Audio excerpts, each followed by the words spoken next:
if there it was we go. working. Happiness.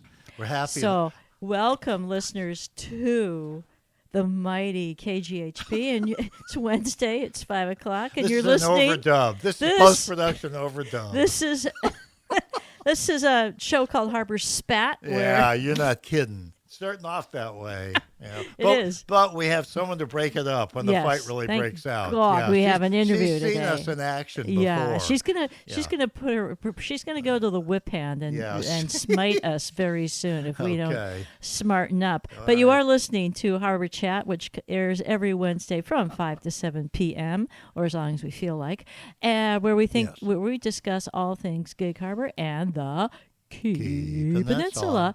Today we're going to digress just a bit, and we're going to broaden our sights. We're going to have in a few minutes, we're going to have an interview with Levonne Gaddy, who has written a book that's available on Amazon. We'll tell you the details on it, called 3 Red Suitcases, a Southern Childhood. However, it speaks to many of us who were alive at the time. And frankly, as we were discussing in the car, sadly, many of the issues that come up in her book are just terribly germane today. Hashtag Ongoing. Me Too movement, drug, alcohol addiction, you name it. It's not going to be a depressing interview, trust me. No, this is a really uplifting won't story. But it is although it is not particular for, she's not from our area, it's a really great read. And it speaks to things about rural poverty, which is in our area. So that's a lead into our main event tonight, my brother. Well, I need to give a shout out to a couple of people. Okay, let's hear your shout outs. One is to Shannon down in Las Vegas, our latest listener. Ooh. And she's the Tesla goddess who helped me through my through your gestation, as it were. And I'd say through I feel like I'm giving birth. It's through the money purge is what I'd call it. It's got a lot of round corners on it. I'm just telling you, there's a lot of ka-ching I'm going out. on Saturday. So there's that. And Shannon, thanks if you're listening, and you really helped me out. It was a real save. And Levonne, we're glad to have you. We're going to start the interview in a few minutes, but as usual, we have a couple of housekeeping items first. Yes. And it's your turn to clean the toilet. My turn to what? Clean the toilet. Boy, she's on fire. She's Yeah. really cooking today. I'm cooking. So, right, I'm going to play our theme song. We're going to come back with traffic and weather. Bingo. And I'll have a chance to noogie you and square you up with. All right, but let me see if you can do this. Put the reins back on. I'm Snooper. It's too Okay. early in the show for that one. Okay. Okay. Well, way too early. Okay, so here's our theme song. Stick around. And the Clouders are listening. Yeah. How do you know they're streaming. listening? Huh? How do you know? I spent the morning with Greg. Oh, excellent. Well, hi there, you Clouders. Got more dirt on the Clouders. Oh, good. You can shake a let's stick let's at. do it on the air, man. Yeah, let's do it. Okay. Hey, and we're back live. Kitty Cat's here. The A-Dog is in the house, and Levonne Gaddy is with us, and we're going to have a heck of a good time. So don't touch that dial. It's going to be a great show. We know that for a fact. What number of appearances is it for you? Oh. Third, I think it Yeah. is. Yeah, That makes you a sergeant. Yeah. For our regulars, Levonne has talked to us about tiny living. She and her husband That's lived right. in how many square feet? 750 or less. or less. Yeah. So we've had discussions, and in the spring, I would like you to come back and talk about the transition to being a vegan, because just watching it and trying to prepare food for you has been interesting. Unfortunately, you've got so much going on. We could mine you. Yeah. Why don't you move to Gig Harbor and you could be our main guest? We'll start putting the squeeze on you to get it all out of you. But- Seriously, welcome back. Great to see you too, and I'm looking forward to the interview and our post interview. So I'm going to put that mic on for now. No heavy breathing. Yeah. Take it away, weather lady. Oh, shall I do weather? Okay. Do the weather. Well, I'd like to do the weather in a musical format. Okay. You ready? Yeah, but I've got the kill switch up Okay, here. all right. Don't get your finger off that switch. Ready to go. The party's over. It's time to go. Clouds are coming back, folks. Oh, big time? Pretty much. Oh, boy. Yeah. And the weather's going to be a little cooler. But, what a heck of a fall it's been. Unless it's frost. So there was people, good. get this, there was people, what do you call that thing when you're on a jet ski and you're pulling a raft full of people and they're laughing hysterically in the water? It's like, it's not like water skiing because you're in a raft. Anyway, there's people doing that on the lake today. I saw water skiers and people were... With wetsuits on? Well, this raft was el natural. They were, I don't know how they could stand. It was cold, too. Oh, so, I thought you meant they were children. Oh, no. Children of Mother Nature. No, they weren't wearing their birthday suits, but they weren't wearing no wetsuit. Well, au natural, and it's chilly, man. It's radio. It's so chilly. We can talk about so anyway, it was a great day. It's been a great few weeks, but we are going to get back into Cloudland, and that's just life. And we're all going to be good about it. We're going to be brave little soldiers. There'll be no complaining. No crying. No crying. There's no crying in Radio Land. Hey, I want to ask you a question though. I have it on good authority. It's going to be sunny on Saturday. Ooh, well, let me look at Saturday. Some good news. Maybe. In there. Maybe. Maybe. The crystal ball. The further you get out, the fuzzier it gets. I just can't pull this Saturday? Stuff. Yeah. That's the 3 days. Okay, my thing says cloudy. So is there a little sun icon? Partly sun, but peaky sun? It's a peaky sun, man. Well, okay. Peaky sun, man, but it's not going to be like this. You're the one who told me before I moved here, don't worry about it, because, when it's low clouds, it's cloudy, but if the clouds are high, we call that clear. No, really. Do you remember that? No, it's sunny out or something. You said something. I was desperate to have you move out here. here. Yeah. Well, you got me I just said anything to get you to Yeah. move to my neck of the woods. You kidding I'm me? just saying. Yeah. Okay. So good. I just real quickly, I was talking to somebody on Saturday night, and this gal's from California. She's been here a month. She goes, I just can't believe how beautiful it is. Yeah. It's so sunny and warm. It's great. Jim and I are like laughing. Oh, yeah, we can't believe it either. Oh, gosh. Just a quick aside. I'll get such to an the unbelievable traffic, thing. One of the downsides of living up in the Emerald City, just north of here, is all the traffic. Oh, gosh. But there's a new thing. I don't know. There's a show on the Smithsonian Channel, which I really like. Mm-hmm. It's Aerial America. Oh. And they take a state at a time. And they do low altitude or reasonably low aerial shots. And boy, they can even make North Dakota look good. But, they do something at Washington or New England. It's just very fun. But I think they've run out of states because how many are there? Think about it. 50, but there's one gestating, I think. The PR? Puerto Rico.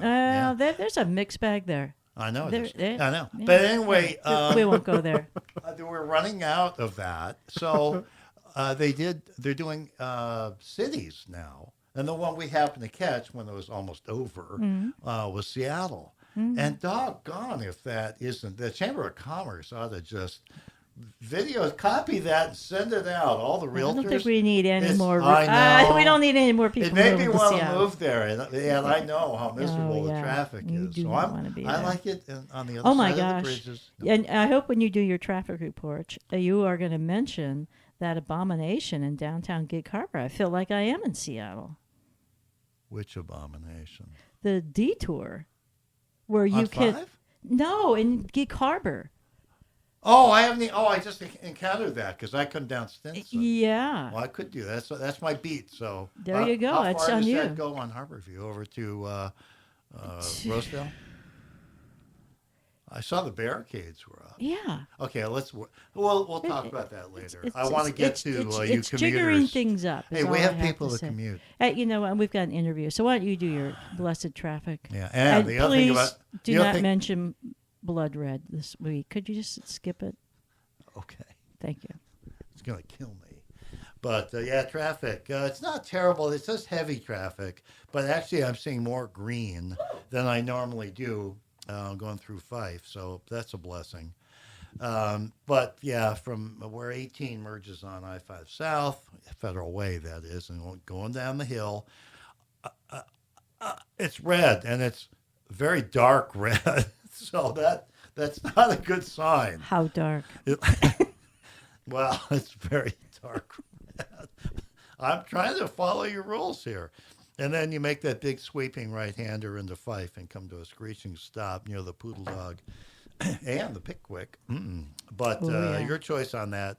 Then it's actually green until you get to the mighty Interstate 705, with the 705 as we call it, that mile-and-a-half interstate that goes from I-5 into Tacoma. Yeah, mighty. They should call that the Chihuly Spur.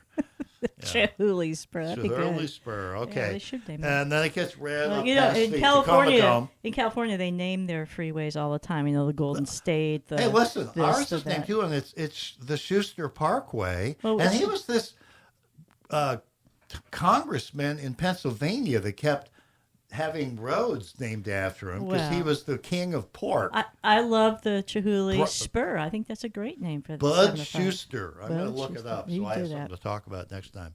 Hey, but once you get past the Dome, you have to deal with traffic going south on I-5 past the mall and a little bit beyond. But then it's green all the way down to Lakewood and the Jublum DuPont snarl, but we're working on that. And coming out to the Promised Land, green from 16 all the way across the bridge. There's just a little bit of a snarl on the other side of the bridge, but good. It's all good in the land of green. And that's it. I don't see any accident icons, so God bless. If you're coming home, just take it easy. It's a beautiful evening. Enjoy. Don't get your blood pressure up. Save it for your happy hour if it's report card night. And flashback. Flashback. And that book did it. Anyway, we are going to... Should we do another song? Or? Let's do another song, get organized, and start our interview with Levonne. Okay. You know what I think we need? No, I don't. I love this song. It's coming up. I don't have September. They can't hear you because you're not. Yeah, sorry. I'm going to do it because it's the end of summer. I'm going to play this because it always makes me think summer. Try to and remember then next the week time we're going to put September heavy in our rotation. So, really? You know, September, Earth, Wind, and Fire. Oh, that's September. I thought you meant the one from the musical, The Fantastics. No, I can't. Woo! Hey, we're back. And we're How live. about that? Boys of Summer by Don Henley. And that was a good one. It was. And Thank you. one And next week thing. we're going to play September. Do you remember? I don't even know the words to that Oh, song, but right. I love it. Actually, there's a lot of September songs. We should do a No, whole that's September. the best. That is the best. Whatever. We Okay. can have a September day. We can have. We'll have September Except festival. it's October. Except it's October. Whatever. Okay, let's start this interview, man. We need to get going, Mom. Okay, we got So it's stuff my to do. pleasure to introduce a remarkable woman, Levonne Gaddy. She currently resides in Parksville, British Columbia, and she's on her way for a 5 months sunbird craze in San Carlos, Mexico. So she's quite the international person. Despite her international status, she has written one of the most poignant coming-of-age books I've ever read about her childhood in North Carolina, rural, extremely impoverished area of North Carolina, and how she survived it, and her memoir, and it is absolutely riveting. Levonne has been very active in multiracial events. She helped fund the Multiracial Americans of Southern California. She's been on both Phil Donahue and quoted. She's testified in front of the U.S. Congress on multiracial issues, including getting multiracial heritage on government forums. So she's been an activist, and I met her many moon ago when we were getting our MSWs together at UCLA. I was talking to Greg about this coming back from Bremerton, and I couldn't remember. That was it. She and I were brand new baby, teensy newborn social workers, and we spent 3 days in our office trying to figure out how to call a client to make an appointment. And that's true. That's absolutely true. Really? We were so nervous and feeling so concerned about how they would be able to know how unworthy we were of being their therapist. It was really bad. A quick aside, a good friend of mine was checking out on a new airplane at the airline, and his very first flight was his very first flight. Everything's done in the simulator. So he walks on board with his brand new 4-stripe epaulets, and who's on board but my brother-in-law? And it was Six-Pack Matt. And Matt says to him, "This isn't your first flight, is it?"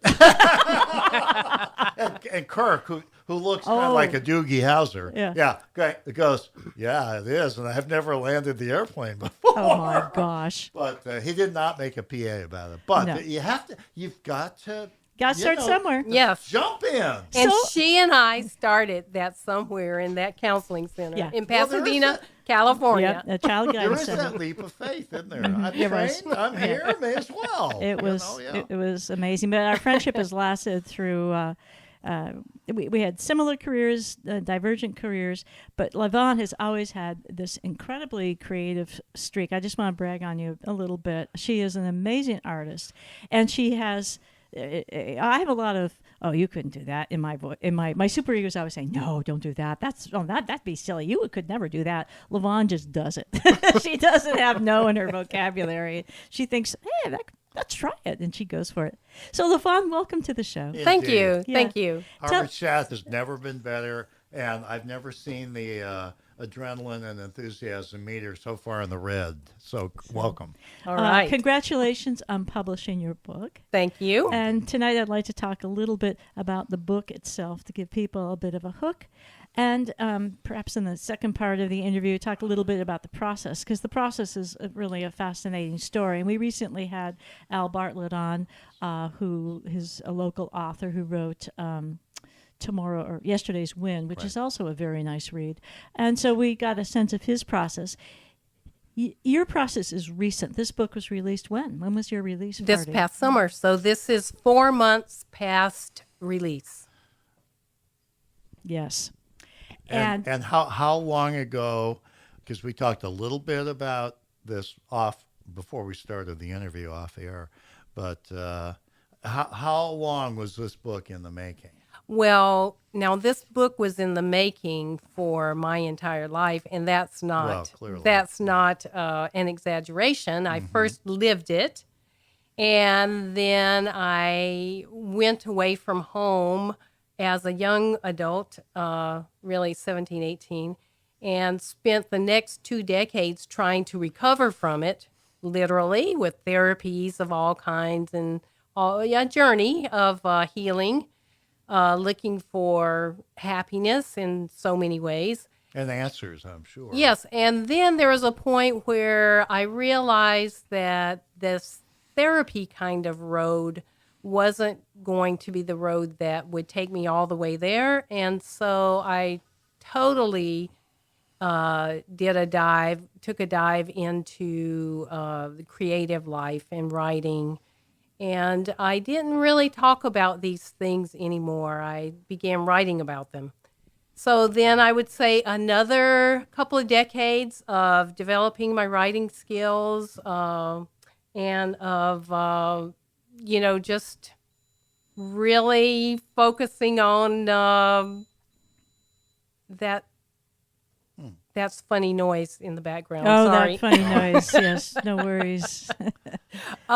So that last decade of my 2 decades of my life has been really focused on developing writing skills and writing and producing work, and not really talking about things in the way you do in talk therapy, but in turning history into art, transforming.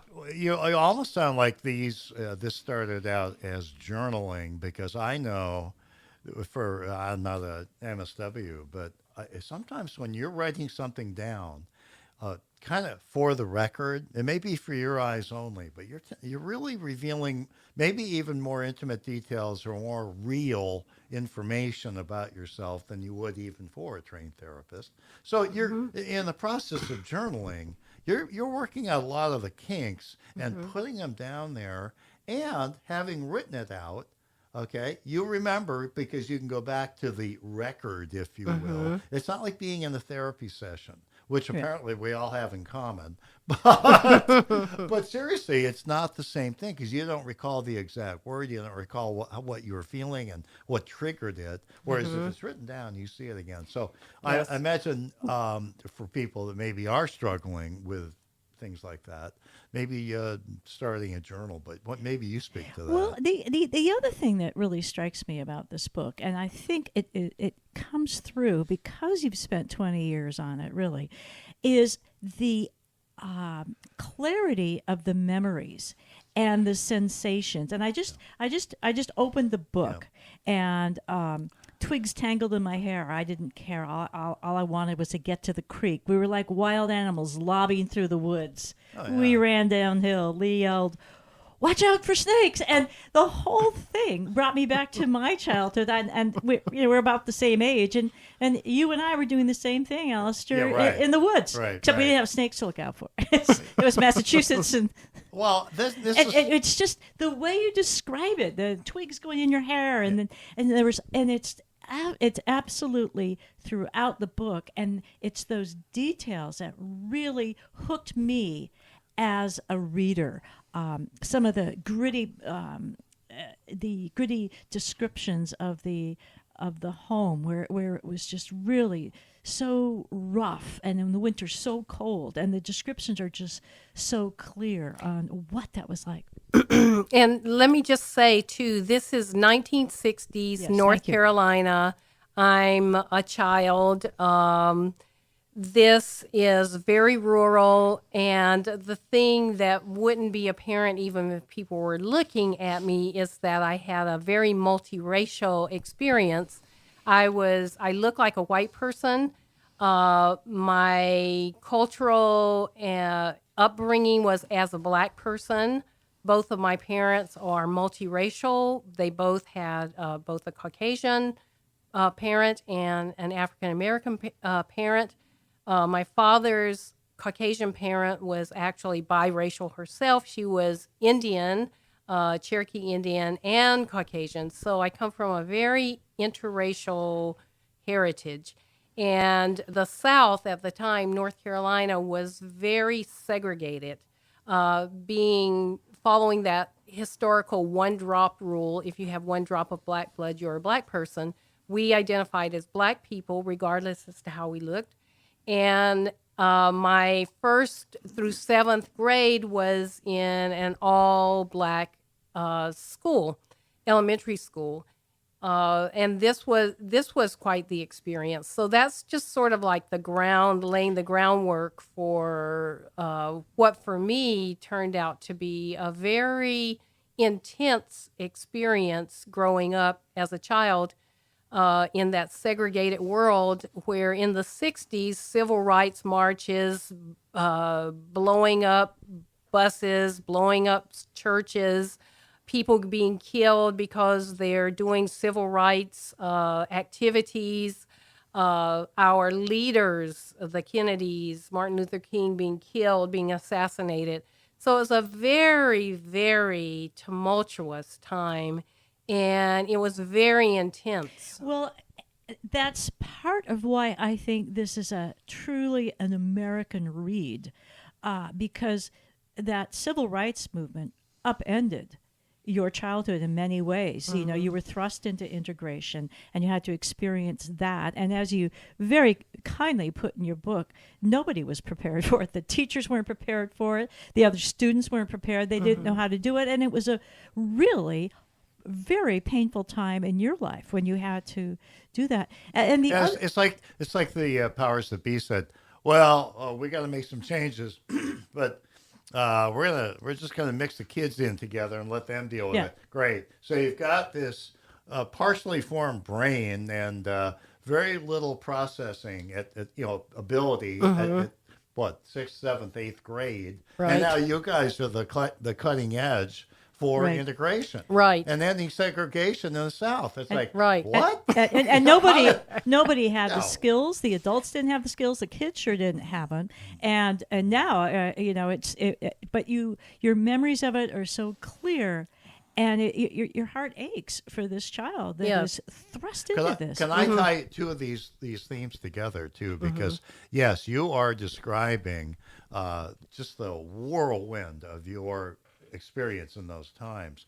But getting back to what Kyle was saying, it's your voice throughout the book. It's your voice. But the thing about this thing, like right on the very first page where you're talking about running down to the creek and the twigs and the big brother, why you want to go for snakes or whatever, but you do that in the voice from a very real, crisp perspective of being a young girl. And that's the part that just grabbed me from the story. I agree. So could I speak to that a moment then? Of course. You mentioned journaling. Well, when I was a younger adult, I did journal. As a child, I wrote letters, and I loved writing letters and getting mail. So that was a thing that I loved doing, and I did. As a young adult, I did journal. But I really didn't journal like you were inferring. I didn't journal about these details. The way I got to these details was when I was transforming from trying to heal through therapy into transforming life into art.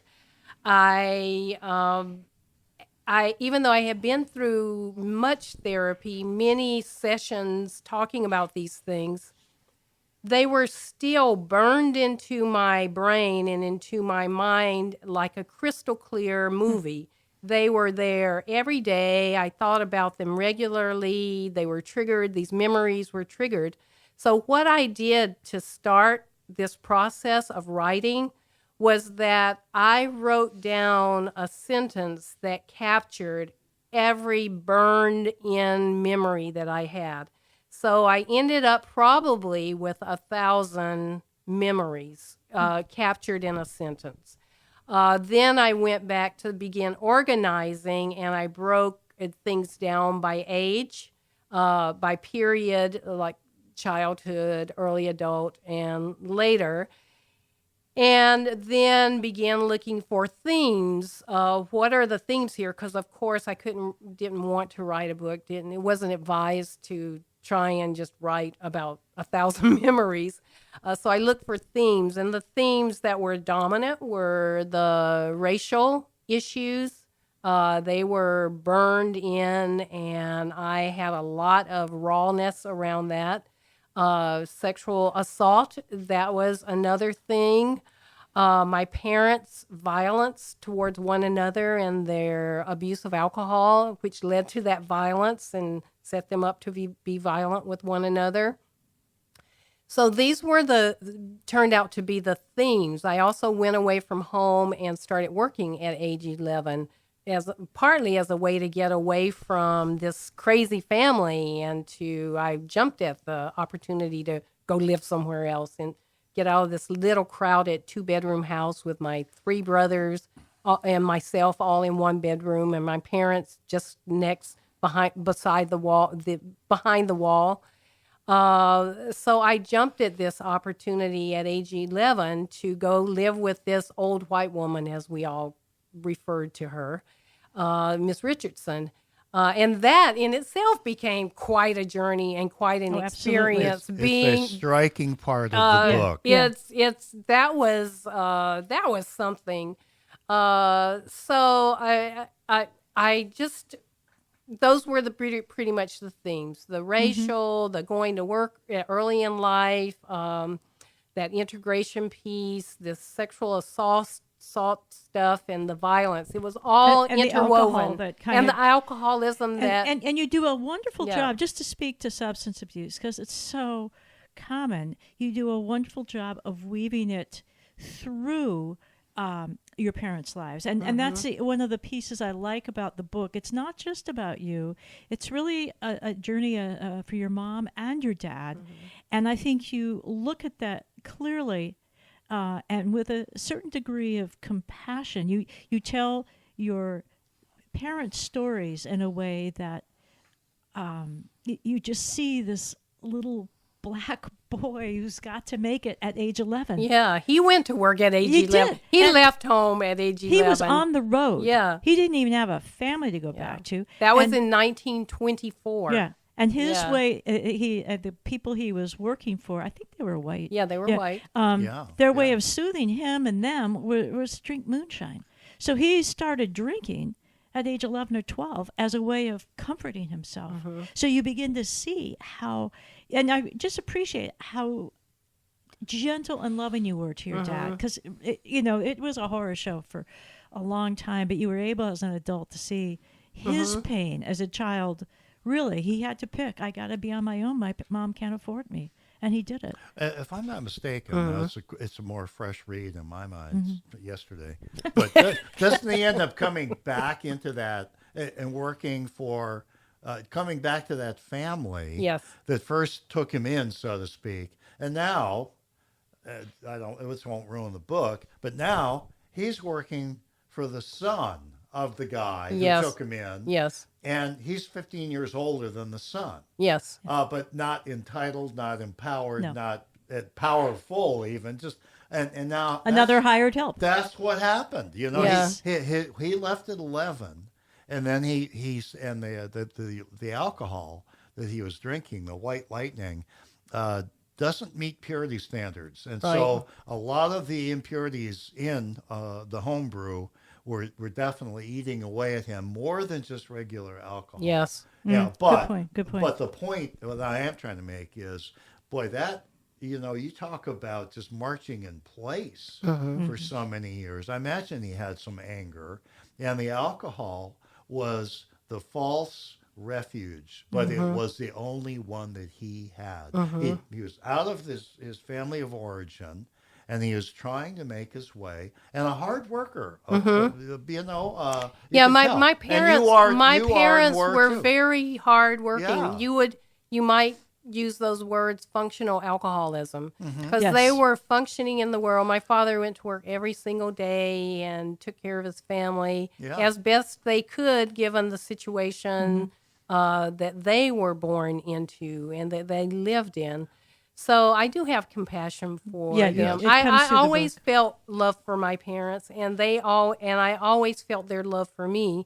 And it was a crazy, crazy life. Just a quick aside, because I want to get to the rest. But this book, although it's about your life, because you talk about your parents and their experience and how, for example, your dad's education just stopped at age 11, essentially. Well, actually, it stopped at grade 2. And in being farmers or sharecropper kind of people, back in the 1910s, kids worked on the farm. They didn't go to school. So he never learned to read or to write. My mother wrote the numbers for him to record his hours of work in a week.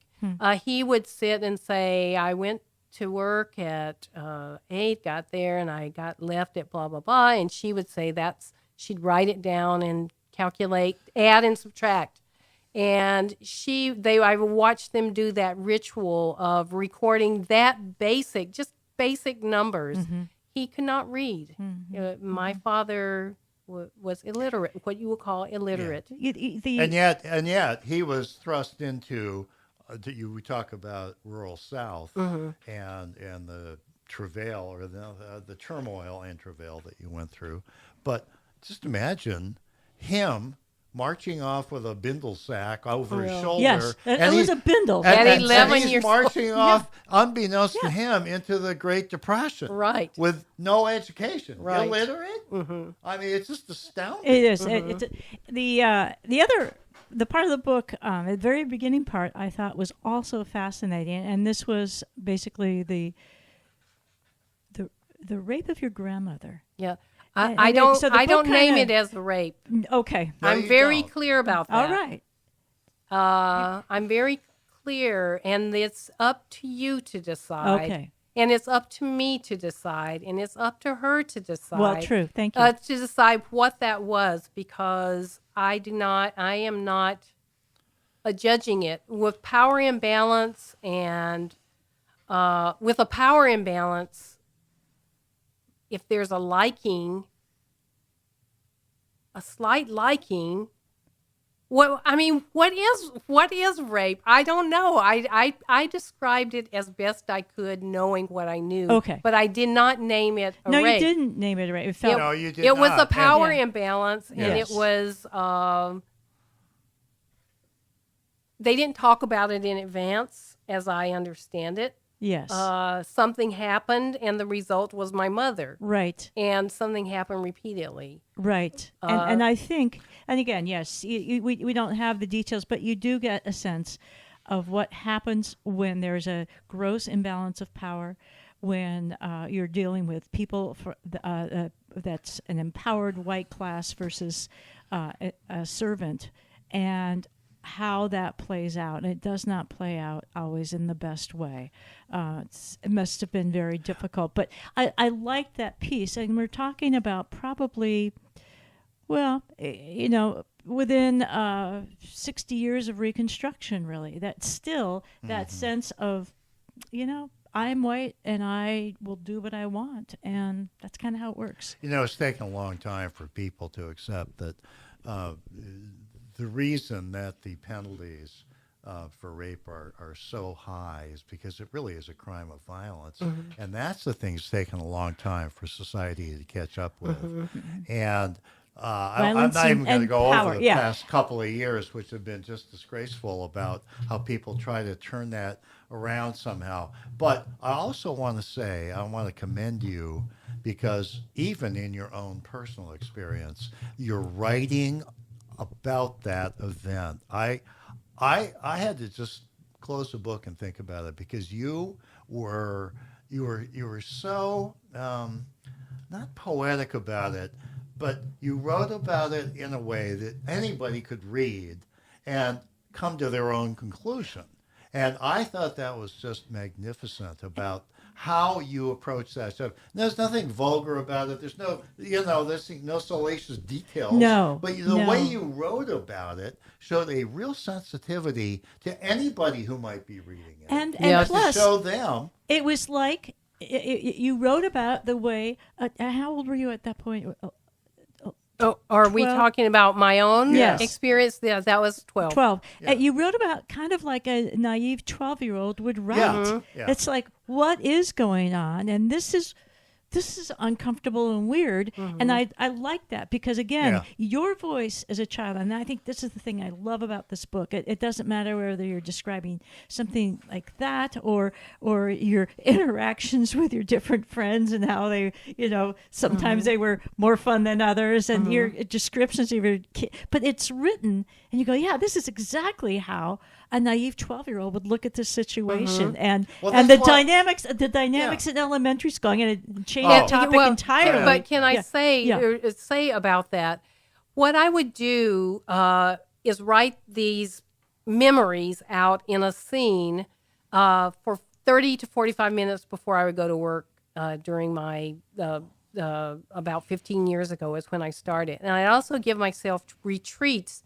for a weekend, a silent retreat. I would go away from home, leave my husband and the dogs, and go take care of myself to some kind of retreat, a Catholic monastery or something. And I would, where nobody's talking, they would have food for us. And I would sit there and allow myself to totally be in touch with my senses. What do I see? What do I feel? What do I taste? What do I hear?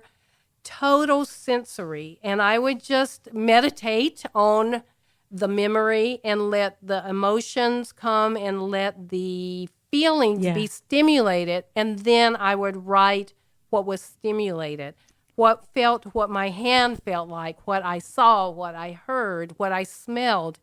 And I went away. And I think good writing isn't about making judgments and telling. It's about showing. There's a saying, you show, you don't tell.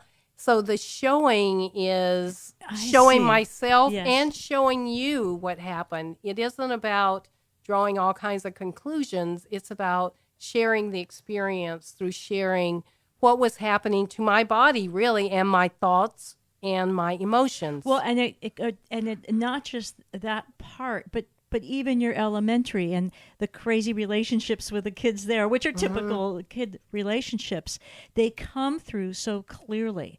The voice is just amazing throughout the entire book, and I applaud the absolute work that took to get that freshness. Before, people are probably like, okay, how do I get a hold of this book? So let's do a ka-ching. And what's the name of it? And what's the name of the book? Said? Oh my gosh. 3 Red Suitcases, And everybody- A Southern Childhood. And my name, Levonne Gaddy. How would you like to spell that? L-E-V as in Victor, O-N as in Nancy, N-E. I have a difficult name. Gaddy, G-A-D as in dog, D-Y. And so 3. It's not Gabby, in spite of this Gaddy. interview. It's Gaddy. Gaddy. Yeah. So 3 Red Suitcases, A Southern Childhood, Levonne Gaddy. And all versions, all formats of this book can be found at Amazon.com and all major online retailers. And you, I believe, did the audio version. I did do the audio. I narrated the audio book. Was that difficult for you? Do we have, how much time do Well, we have to talk about this? It's always next Wednesday. I'm telling you, okay, I recorded the audio book 5 months ago, the month before the print book came out. I had difficulty going back and editing this book in great detail simply because it made me feel so sad. Right. I just didn't want to feel that sad. So I had barriers to editing. I did have someone help me get started with editing, and her editing helped me get in there and start working on it. So that was helpful. But reading every word in this book out loud and having it recorded was really an editing process. It was narrating because I had to act it out with my voice as much as I could. So I was learning to voice act as I narrate it. But it was a major editing because some of my sentences before that, my tongue couldn't even make them happen. My mouth couldn't say these sentences. I realized that as a writer, I write very long, very complex sentences. And in that reading it, I thought, no way, I can't even say that. I have got to make that into several sentences. So it was a major editing project along with narrating, and I am so glad that I did that because it wouldn't be as quality a writing if I had not done the editing. Interesting. And the narrating. But then on another level, taking all these experiences through my mouth, through my brain, through my body again was a major healing process all over. I got to know exactly what I wasn't finished with emotionally and what I was. And there's no way I could have anticipated it. There was a part in there about my father and his being sick. And I had I had no idea that I felt anything about it. I couldn't even record it. I would go into the first sentence and I would choke up. I would try to continue. I couldn't. I had a great producer. The producer is a young man, Corey Woodward, and Corey was so full of compassion and such a supportive person to hear this story, and he heard it out loud for the first time. So he basically, when I got to that part where I couldn't keep going, even though I kept trying, he said to me, well, why don't we just stop now and you come out here, because I was in a booth. You come out. Isolated. Come out and we'll go from there. Let's just stop and and so I go out, and he basically said, I know we don't know each other that well, but basically, I'm going to help you through this. Oh, wow. And Wow. we can't keep doing it. You can't even speak it. So basically, I had a very long session with him about my father. He considered himself a person who was holding space for me as I did this. He sure And was. he did an excellent job. I just love him. He was wonderful. And a young guy. A young He man, got and it, yeah. he told me in that interaction, I said, I don't know why I'm putting myself through this. Feels terrible. I just, why am I going through this? I was really questioning, why was I even doing this? And he said, the next time you ask yourself that question, I want you to take a snapshot of me right now. And I want you to remember this forever. Know that you are impacting my life right here and right now. I think about my 2 little girls that I am raising. With every sentence that you say, I think about myself as a father in relation to my daughters. As you're reading, you and this work is changing my life. I will not be the same. I am not the same. It is that kind of book, and it is all of that and more. And for him as a young man to be able to talk and give you the confidence and to give you the knowledge that you were making a difference and we're going to continue. You had to finish, well, you didn't have to, but if you finish the audio portion and then it helps with the writing, it's all going to help other people. And maybe that was motivational for you. Yes, it was what I needed to hear. It was exactly what I needed to hear because it moved me out of myself. I thought, yes, I forgot. I'm not doing this writing a book for myself. I mean, I'm doing writing because I'm loving being a writer, I guess. But, I'm putting this story out here that's uncomfortable for me and my family and everyone concerned that's close to me. I'm doing this to try and contribute something to this world. Hold that thought. I want to get your answer to a question of when you came to these tough parts, talking about your dad and other things, but did you take a break and then record other parts that were more comfortable with it, like Mrs. Richardson or stuff like that? No, we basically went pretty straight through the book. My homework every night was to get the next part ready that I was going to read. So, and I had to have it fresh in my mind so I could know the words and know where I was going. Did you make notes on the written page about the inflection or anything like that? Okay. It's just a quick break. I want to say you're listening to KGHP, Gig Harbor and the Key Peninsula. This is Harborchat, and we are honored and so pleased to have Levonne Gaddy with us talking about her remarkable experiences of growing up in the South. And the book title is 3 Red Suitcases. And it's just a Southern childhood. A Southern childhood. Sorry. Yeah. And it's by Levonne, Lev, as in Victor, Onne. And her last name is Gaddy, Gadd. Double dog D-Y, Gaddy. And you can get this on Amazon. You can get it on audio. You can get it paperback. Can you get Kindle? I don't know. Everything. Every format, you better believe it. And it's worth every penny because this book you cannot put down. You can't I'm put it down. I'm going to shame you just a little bit. No, let me finish. I wanted to just say, it's just a spoiler alert. I'm up to page, 220, and it's one of those books. I'm just not looking forward to it ending. Yeah. It's when you get a really terrific book and you're totally enraptured by it. You don't want it to end. And this is one of those books. But I want to say, I'm at page 220 in the book, and I will have I think 50 more pages, so I really should parse them out. But I still don't know the meaning of the 3 red suitcases. So, right, and you're not going to find out. And don't you tell me, and don't you tell me. I will say this.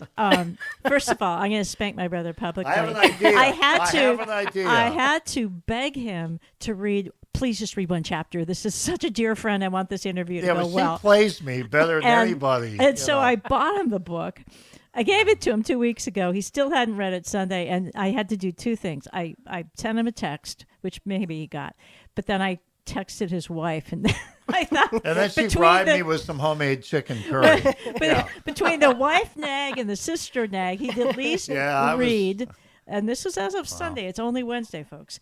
He would at least read the first chapter. And then once he started reading, I started getting all these texts.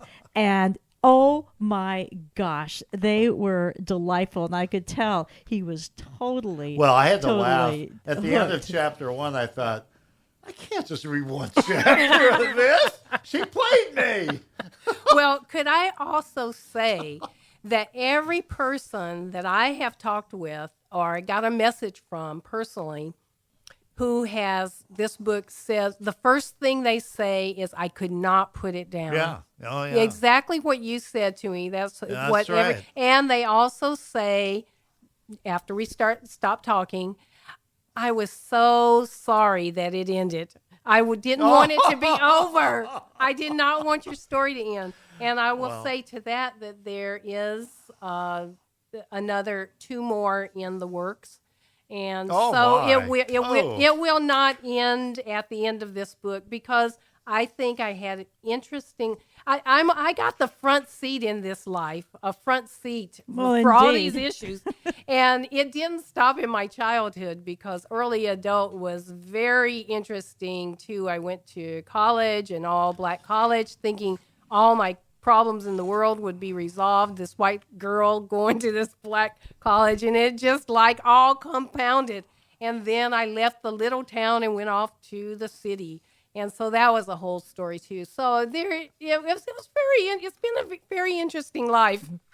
Well, I've I've been interested in your stories and your range of talents, and you've got your sensors wide open all the time. Yeah. You really, I mean, your artistic, all of it, and you are just, well, you're the person to write this book. It's your story, but more than that, it really is I won't say it's a time capsule, but one of the things that Kyle and I talked about was you would include just enough milestone events that anybody our age would go, oh boy, I remember being in the basement when the Cuban Missile Crisis was going on. Yeah. Wonder if we'd survive in the basement.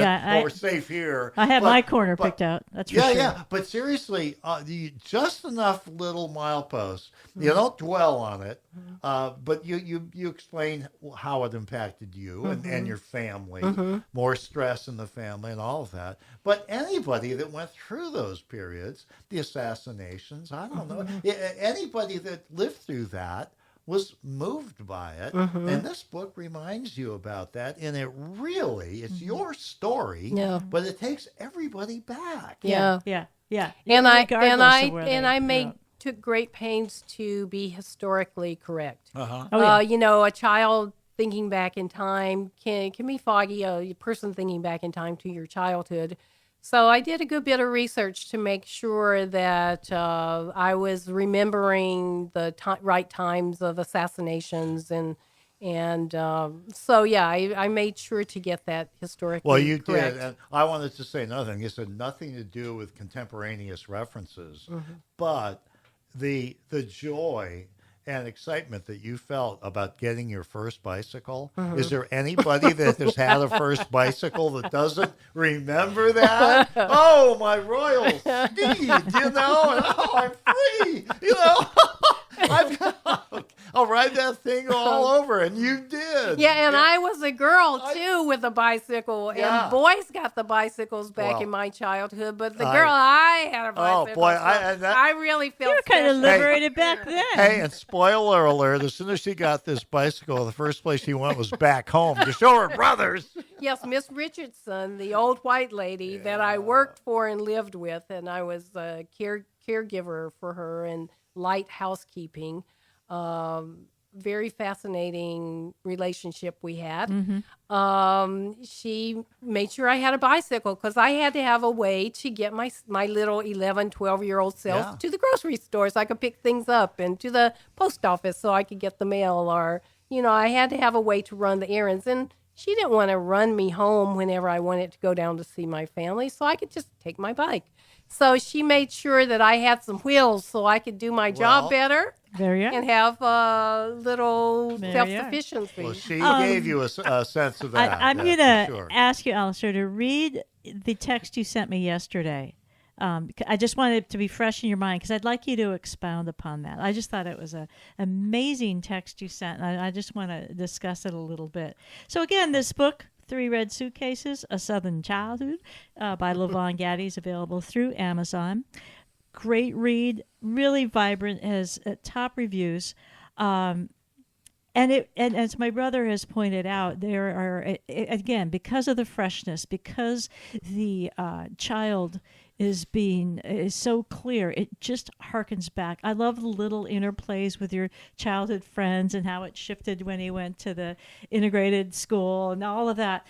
Can you expound a little bit on your... I don't think I really pick up on that here, but I think we all have that experience of being new to school, and you do a wonderful job of describing that. And the thing that I just loved was how every time you faced meeting a new group, like new classmates, and the kids from your early childhood, you weren't going to see them for a while, but boy, you kept them in your heart, and you knew you were going to see them again in high school. But you had to go through this, and it was right after the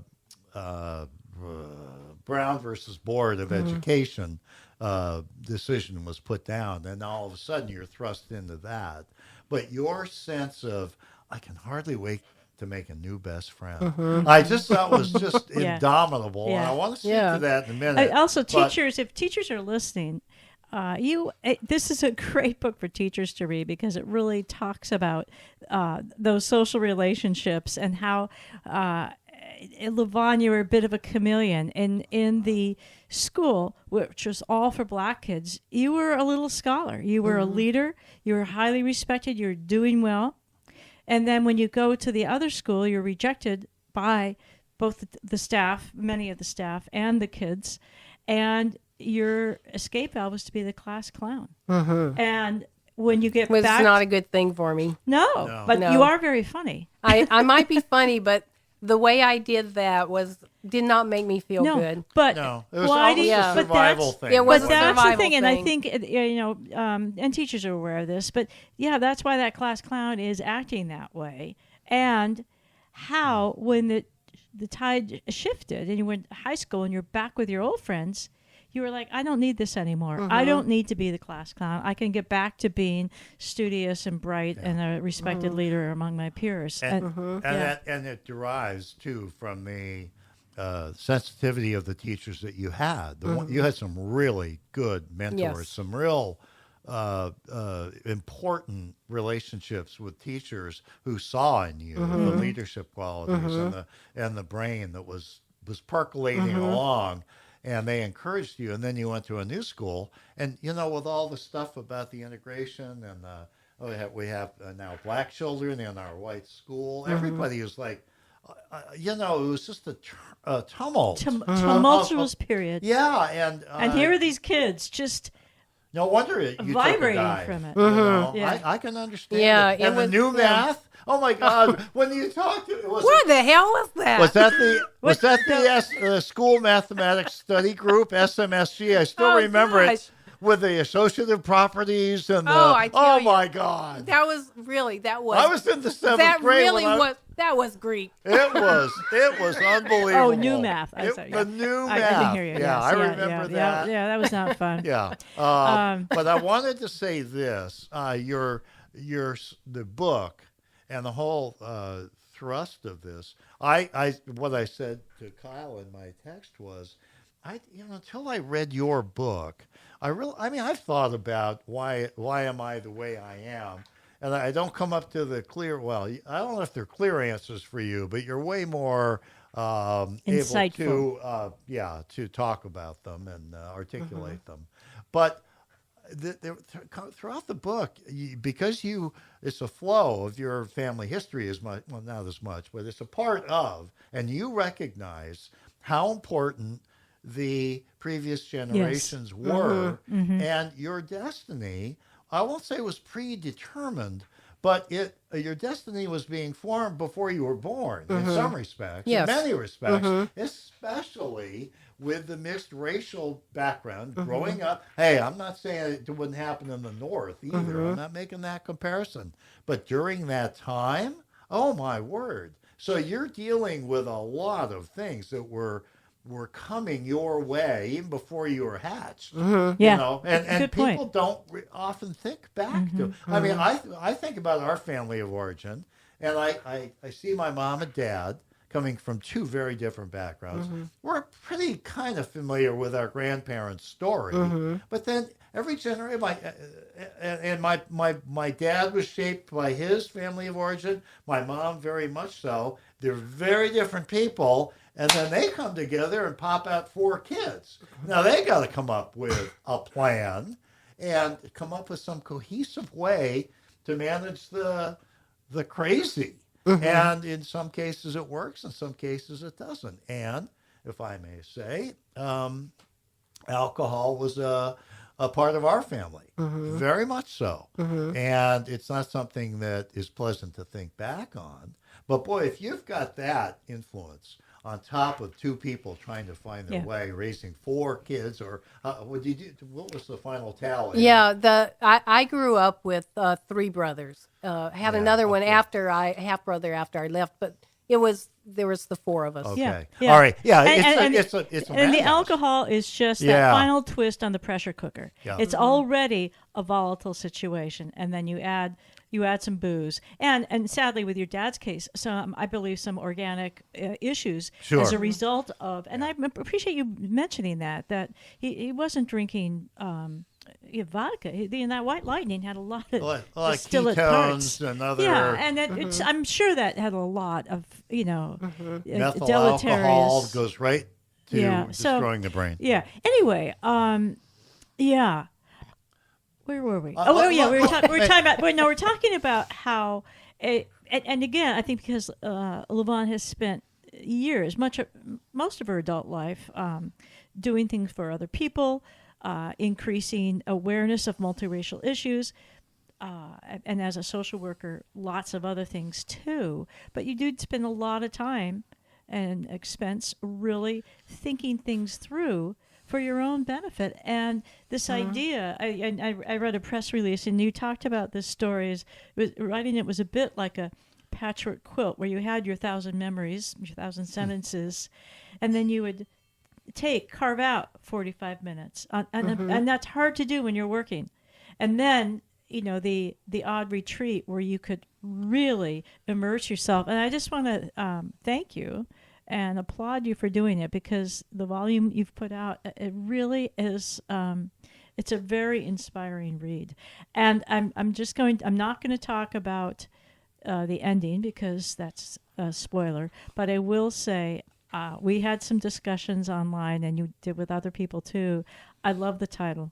Okay. I think that title brings this book together, and to me, that title is wrapped up in love. So Not happy with you at this moment. No, I told you I have no idea, but you're keeping it secret. I am. Thank you. I'm just telling her that Thank you. Can I change horses here for just? you're going to unplug me. I know. I'm not. Well, which mic are you going? Mic 3. My finger is always hovering over. Yeah, we say we don't have a delay, but we have a kill switch here. Yeah, the ultimate. I just wanted to say because I'm not sure if it relates to the ending of it, but I wanted to say what my impression, and I'm mostly done with the book, but not quite, thank goodness. But the thing I was trying to think, what is it about this book, and that's grabbing me so much? And I think it's the way that you express demonstrate and live the strong feminine spirit. Not in a militant way, but your strengths, your resilience, your perceptiveness, even at younger ages, is so much the feminine spirit. And this world, let's face it, we got enough testosterone, and the masculine spirit seems to be ascendant. It's just we live under these conditions and these events that are like, why are we doing this? Why is that the way it has to go? And I think we need more of the feminine spirit to be recognized. Again, not as a way for, women to take over the world, but a little bit more of the feminine spirit, I think, would do us all a world of good. And I'm not selling this book as a feminine treatise. It's not the Gloria Steinem or any of that. In its own gentle and convincing way, it shows just how strong women are and how important the feminine spirit is to all of us. And I that was the thing I kept taking away. Lovely. Yeah, thank Bravo. you. Yeah. I appreciate that. Well, it's from the heart. This is a remarkable read, and I'm just so pleased that I got a chance to read it before we had this interview. I'd have been really kicking myself. Yeah. Yeah. And who do you have to thank for that? And she told, here, you should not be happy there. She said I could get the thrust of the book after one chapter. What does that mean? Like she said, And she she was will say wrong. anything to get her way. Well, And I knew once you read that first chapter, there was no way you were going to shut the book. no. I am a smart woman, and I knew that because I will tell you a little story. When did you give me my? I got my first. Probably 3 years ago, maybe even 3 or 4 years ago. 4, yeah. I read the first draft of this book, one of the first drafts. I'm sure there's many, and from then on, I was like this drumbeat. You got to get this published. You got to get this published. Good for you. I was so, and I would Good talk for to you. people. You and many book. others were doing that because it's such a vibrant, authentic piece of work. People told me, we need to other people need to know about this experience. Yes. And so people continue to move it away from Levonne and my little writing project or whatever, my story, into we need to benefit as a world, as a society, as a culture. We need to benefit from this. It's important, and that's not something that an author can know. I don't think. I didn't know. I knew that I was compelled to do it. Right. I had to do it. You had your own motivations. I was compelled to do this, and I've known since I was fairly young that I was going to write, and I was going to write this story. I knew in my early 20s, or actually my late teens in college, I told friends, I'm going to write my childhood story. So I knew that, and it just felt like I was compelled because it's not been an easy journey to write.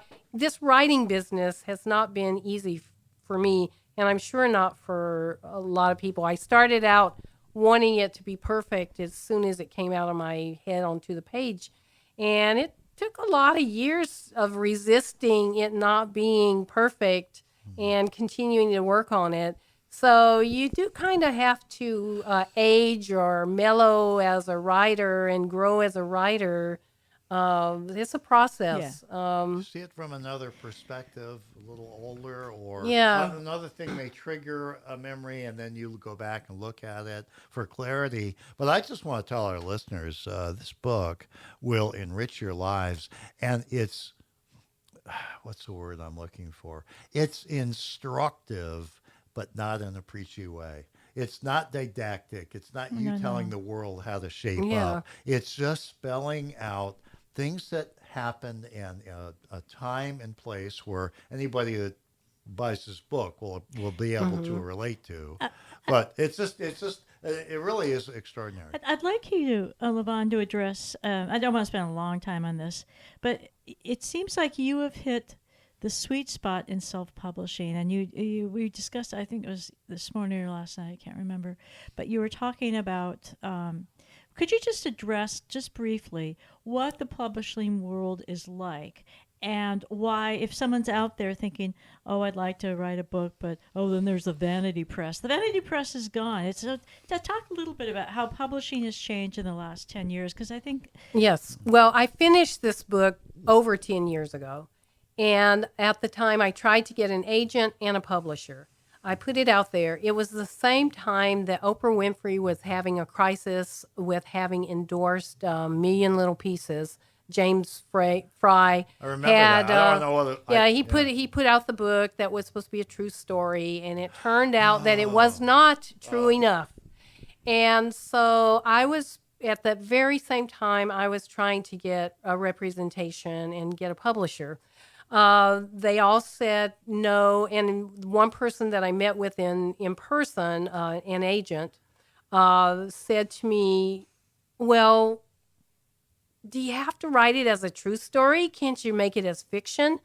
And I thought, well, I'll think about that. And after, I went away from that, and I thought, but it is my true story, and I just could not. That's the power I just could not go in that direction. So basically, I put it in the closet. I thought this, and it was before Barack Obama was elected as president. So I thought, oh, this is a really timely book, multiracial stuff. People will be really interested in this. But I think people also at that time wanted to feel like we have arrived. We are there as a country, and we've elected a black president. We're done. And we're done. Bye-bye, civil rights. So we're all done. I think that people just didn't want any more of this kind of stuff. And so, and I thought, okay, the time maybe has passed. I'll just get on with writing other things. So I wrote blogs and blah, blah, whatever. So 10 years passed, and the world of publishing has dramatically changed from publishers taking authors on and publishing their books to this thing called print on demand. Print on demand has revolutionized printing for the everyday person. It's a publisher. What they would I would hope that they would do for me would have been to help get my book in a real nice form to be able to share with the public, but also to market. Well, today most publishers aren't helping with marketing. We have to do it ourselves. So when it came down to where do I go back to trying to get an agent or a publisher, or am I going to self-publish? I knew enough at that time to know that what was key and critical to make a quality book, and I had studied it carefully. You edit it thoroughly. You have a nice book cover. You get pre-publication reviews. You get those in the book and on the cover. So I knew what to do, enough about what to do and how to use the tools that we have at our disposal that used to be only available to the publishers.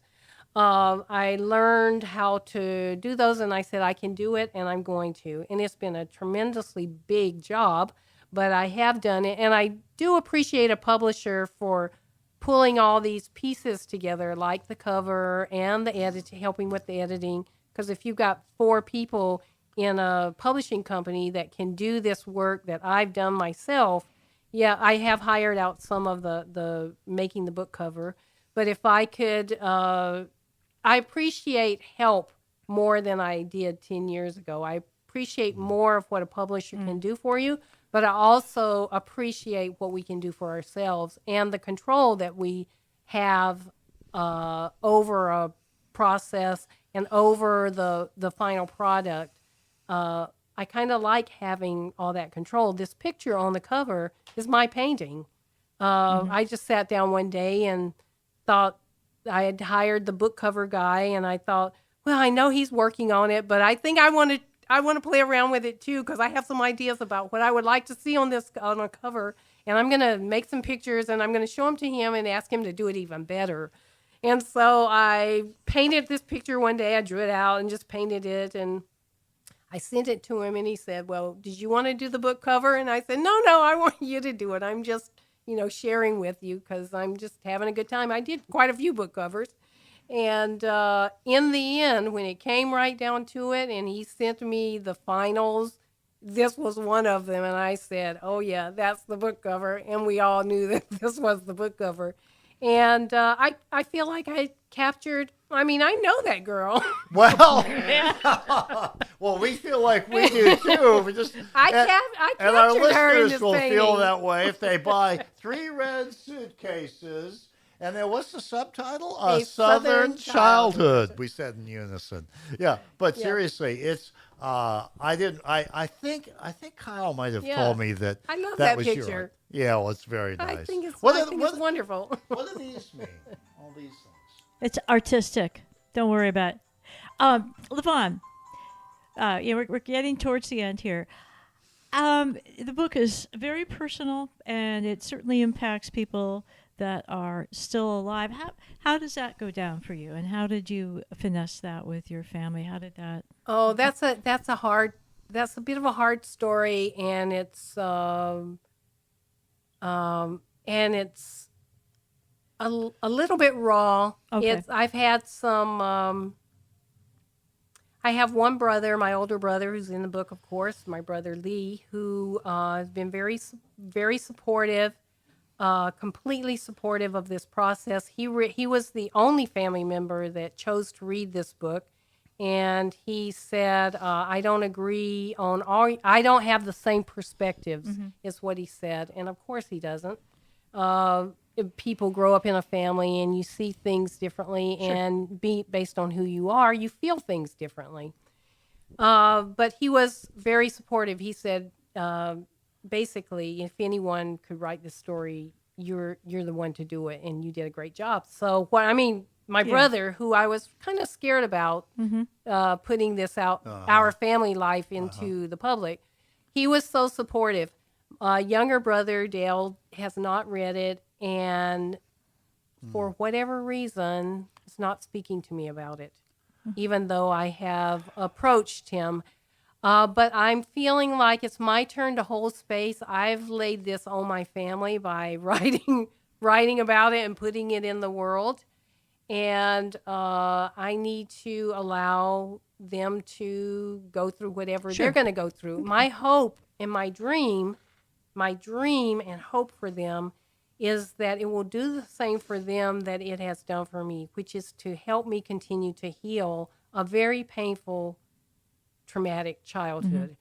And my hope and dream for everyone that reads it is that it will somehow stimulate some healing that is unresolved in their childhood, that maybe it will touch on something or bring about something, and that healing for me is basically about the true, deep feeling, and maybe you don't even feel it as an emotion. Maybe there's an illness in your body.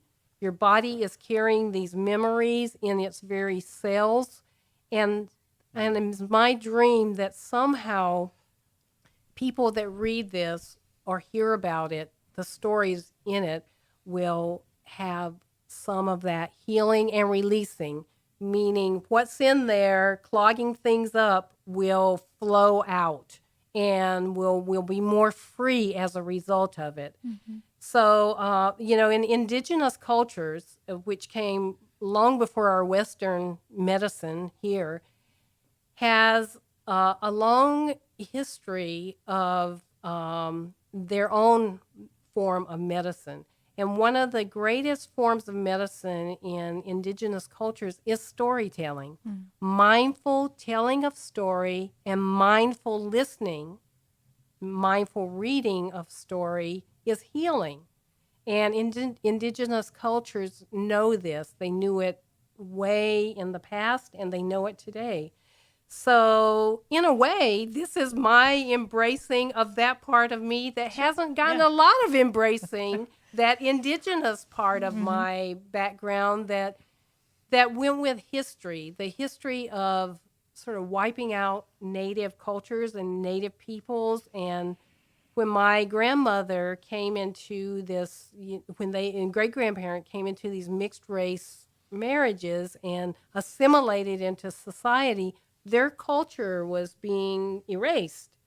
So I feel that this book also brings me to the front steps of that world, and I'm very excited at this point to begin to embrace that more. And my producer of my audiobook has Indigenous heritage, and we connected immediately around these matters of non-mainstreamness, and without even talking about them.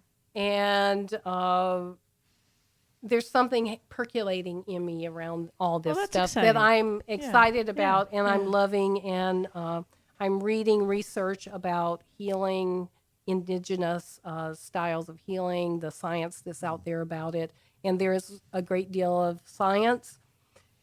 And I'm just sort of sending me on another journey, accepting a more fullness of myself and ourselves as a culture. You know, that's you. I was just going to say, that totally sounds just you. like you. Okay, Yeah, really. Here we go. Let's try. And if I think there's this little corner I haven't dusted off or polished yet, so I'm going to spend some what's the time. half-life of cortisol? You know? Now, it's like, but you know, it's true. If you and to our listeners, I would just say to you, since you probably won't get a chance to meet Levonne in person, but if you'd like to meet a really nice person, buy this book. And yes, buy this book. You also, will be charmed as just we are. Very quickly, I know you're going to go do a something in Southern California, which is both storytelling and book selling. Well, in Los Angeles, it's traditional book reading and signing. And that's going to be on the 27th of this month, so only 10 days from now. Yeah. We have her on the first leg of her tour. Yeah, so I will be down there doing that at the LA Central Library in 4 to 5 on the 27th, as I said. And my group, MASK, that I co-founded, which is Multiracial Americans of Southern California, which was a social support for us multiracial people that were feeling there is no group for us. There is groups for everybody else. So they're hosting this. 30 years later, they are still a very vibrant, a very active group supporting people there. And so I'm going back, and I'm very happy about that. So this is a good journey. And then in Tucson, just a week later, I will be storytelling with the Odyssey Theater there, and I will be storytelling one of the stories probably related to my life with Miss Richardson.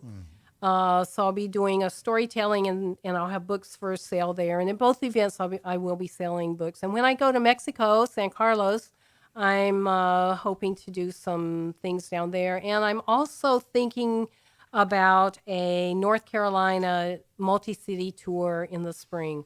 So, but I'm feeling out my family situation, their openness to this, how this is bringing our connection and how we feel about all this into a focus that we haven't had to have up to this point.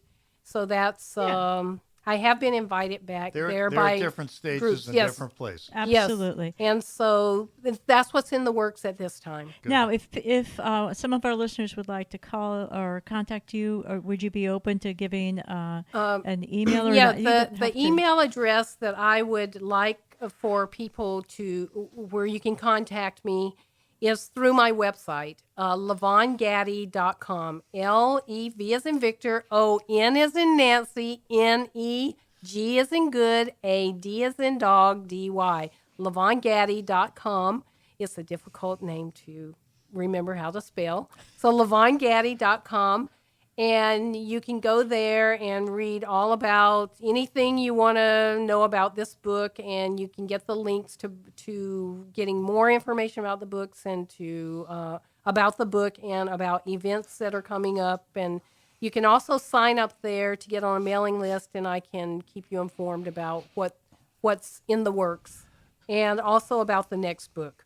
I have another question. It has to do with the book, but I flipped through the book, and it looks like there's like a discussion points section. I thought that was very interesting. Okay. But we haven't talked about that. Could you touch on that? At the very back of the book, I have book club questions. And I thought, I've been part of book clubs in my life, and I take it for granted that everybody knows what a book club is and everybody has been part of book clubs. Well, I found by having these book club questions and doing some online book club meetings, I have found out, I've done meetings related to this book, so I pull together people that are interested. I found out that not everybody knows what a book club is, and not everybody's participated. So a book club is basically a group of people reading the same book, then getting together for an hour, 2 hours, having some tea or whatever, and having a little discussion about Could the book. be white wine. Not unlike what we have been doing here, just discussing these different points. Well, one of the things you offered this summer was an online book club, and I joined the book club. Oh. And there were people all over the country. Yeah. Oh, my. Some that knew you from way back when that were still in North Carolina. Well, and it was just a schoolmate. Yes. From this period. Yes. And it was that I never talked to before. So it was a fun experience. Mm-hmm. Could I say too, having gotten 3/4 of the way through and not looking forward to coming to the end, I think this book, if that book doesn't spur conversations, and if they even need your suggestions at the end, I'd be surprised. I'm there's finding so much. There's so much in there. Yeah, I think find that people don't need the questions. They're No. just right off. But I was trying to be helpful. I agree. Most novels these days of any weight do have book club questions in them. It's a pretty standard. Yeah. Okay. You don't read a lot of fiction. You read the harder stuff, the nonfiction. Yeah. But I read a ton of fiction. And and I think even ebooks will have the authors. I see. Yeah. Although let's be a great clear, read this is not fiction though. But although it reads like fiction, it does read. Yeah. I use that. fiction, fiction scenes, fiction dramatic structure, fiction scenes, whatever. It reads like fiction. fiction. Yeah, but it is absolutely true story. Yeah. I think maybe in some respects, the further you are from some of the things that you describe, some of the things that you experienced in your life, the further you are from that, the more valuable this book could be. It really does open your eyes to a lot of different things that you don't really think about and process on a regular basis. Well, and I'm hearing that too. I'm hearing that comment that you just made from readers. And it does it in a pleasant way because I also wrote for entertainment, and that's what dramatic writing or fiction does. You're entertaining readers. Yeah. So when you use the dramatic structure of fiction, you are writing to entertain. So yes, this is written for people to be entertained by. Also, even though it was very painful to remember and to carry around and to live. Well, it's a stimulating book, and I think anybody reading this would find it that way. If you're at all open to experiencing a person's life that's different from your own and learning from that, and this book is that, and a bag of chips. Well, thank you, Levonne. Before we say goodbye officially, I just want to say again, you can purchase this book on Amazon. 3 Red Suitcases, a Southern Childhood. Really? It's available? It is. And if you don't like to read, fine. You can listen to Levonne's voice. Levonne Gaddy, thank you very much. Safe travels. Thank you. And much success in your next 2 book tours. Thank you for kicking it off here at Gig Harbor. I appreciate that very much. What else should I say? I'm dying to see the next 2 books, and I better be in them. That's all I got to say. I'm going to be like that stinky No, I'll be like the stinky classmate. Oh, don't laugh about that. Okay, I won't. I feel badly about that. That's okay. But It was funny. it's not. It's the It's truth. not funny. No, It's not funny. no. That's why I'm laughing. But anyway. could I just say something about that? What's interesting about that is the assumptions that, of course, you and I won't mention the name, but it's a fake name anyway. Sure. But the assumption of the middle school people was, well, of course. They're friends. Yeah. They will, of course, know Yeah. each other. I want to be together. And, Yes. Yeah, that Well, was. But the other thing is, we've all had friends like that. Yeah. We have all had friends, That were a little offensive to others. yes, How about that? or just. I had a very Yeah, good no, friend. but it's true. It made you feel Yeah. uncomfortable. And Yes. I remember that. I Mannerisms remember. and manners. I remember Yeah. a friend that had super hygiene problems in elementary school, and I remember.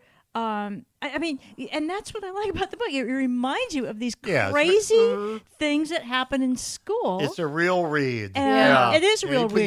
You put it in there. Yeah. Yeah. And I like at how the other thing I like about it is when I think back on the 50s and 60s growing up, we really were left to our own devices. Mm-hmm. We were left to run through the woods. And you know what? We weren't always reminded to get that bath in. We Yeah. were a little wilder than they are now.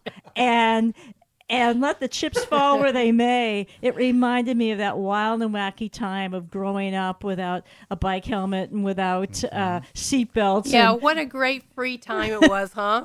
I mean, frankly, Unbelievable. And with this, all that trauma that was happening, if I had not had the freedom to roam the woods Yes. and to be with the animals and to be Yeah.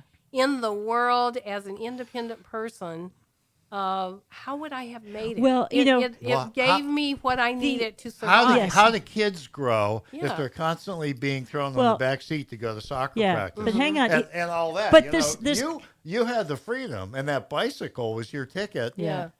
And your long legs. And The imagination. other thing that is, you mentioned the feminine spirit. That connection with nature was Yes. an amazing healing spirit. I remember there's one Absolutely. section where you fall asleep in the woods on the Yes. moss, and I thought, I remember that as a child because we grew up next to a woods, and I remember the leaf mold and the way I would sometimes snuggle in the leaves, and it just, My childhood best friend has read this. She said, Levonne, when I came to stay with you, you took me to that place. And when I read that section, it all came alive Yeah. in vivid technicolor. Oh. I didn't even remember that we had gone to that place. Oh, my God. But she said, I remembered it in vivid technicolor Yeah. when I read it. And That frankly, was cool. That's cool, your friend. But I'll tell you, listeners, The power you of the pen. you read this, and you will be in the woods, and you will smell the leaf mold, and you'll smell or you'll sense that healing presence of just being in nature. Or you start forgetting sort of the insults of civilization, and you get one. And maybe you too will drift off on a magic carpet. Yeah, maybe so. Well, Thank you, Levonne, so much. Thank you so much. Thank you. We have thoroughly enjoyed it, and I Thank hope you. our listeners got the enthusiasm and the sincerity of our praise of this book. I would strongly recommend it as a read, and if you are in a book club, bring it up. 3 Red Suitcases, A Southern Childhood, Levonne Gaddy, and I think your book club will really, really enjoy it. There's so much meat in that book. There's so much to talk about, and for people to just think on. I think for a book club participant, this is just solid gold. Okay. So I would recommend that. And I hate to say And this. could I say one No. thing? You had asked No. me, Kyle. You had asked how can people contact me? And LevonneGaddy.com. There are places all over the website about leaving a message, and I do get them all. No matter where you put it on my website, it comes to me, and I will get it. And I do respond within 24 hours, Oh. usually to people who write, As long as you have internet. as long as I have internet. Yes, I just want to say, too, because it's really our job here as disc jockeys for KJHP to encourage listenership. So I don't want to annoy anybody, but we are going out to dinner. We're going to talk more about the book. And because we love Levonne so much, yes, we're going out to dinner. Yeah, we're going out to dinner. But I would like to say there'll be another scintillating, what do we call these? Edition. That's what they say on the NPR. There'll be another edition of Harborchat next week, Wednesday from 5 to 7. The interview usually starts around 5:30. And I don't want to kill the listenership, but I don't know if anybody's interview is going to live up to this. This is great. I know, but you know, everyone comes in and we always have a great time. Yes. So be sure to tune in next week, Wednesday, Thank you. 5 to 7. Thank you, K&A's Kitty Cat. Harborchat. We're talking all things gig I don't want havoc, to get Geek Peninsula. fired. Thank No you. kidding. And I can Let's get only on and going. reiterate and underscore that as much as and highlight. Put it in bold italics. Anyway, yeah, okay. So we're gonna go continue our chat at a local restaurant. But seriously, thank you for listening. What a pleasure having you at the other end of our interviews, especially one that was as heartfelt as this. So I'm going to put the auto DJ on, and we'll be back next week. Hope you are too. And Shannon, if you're still listening down there in Las Vegas, you are the Tesla guy.